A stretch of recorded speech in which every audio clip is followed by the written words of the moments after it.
It's weird how you can get used to a smell, even when it shouldn't be there. That's how it started, a subtle earthiness creeping across my dorm room, so faint I thought maybe I'd tracked something in on my shoes. But over a week, it deepened into something wet and rotten, thick enough to taste. My roommate, June, just kept her side of the room shadowy and cluttered, never opening the window, even as the stink grew.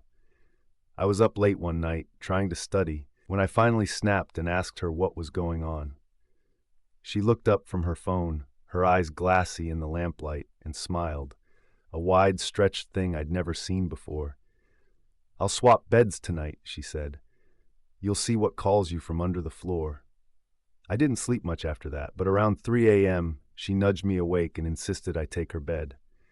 The sheets were cold and damp, and the mattress sagged in the middle, as if something heavy had been pressed there. The smell was worse lying down, almost suffocating. I closed my eyes, planning to move back to my own bed as soon as June dozed off. But then I heard it, a low, wet scratching, like fingernails raking through mud, coming from directly underneath me. I pressed my face to the mattress, heart pounding, listening. There was a whisper, muffled but urgent, as if a mouth pressed to the floorboards just beneath my ear. "Let me up," it breathed. "I'm so hungry." The scratching turned to digging, and I felt a tremor under my back, like something pushing up from the crawl space below. I froze, too terrified to scream, as the voice grew louder, more desperate, and the boards beneath me began to buckle and groan.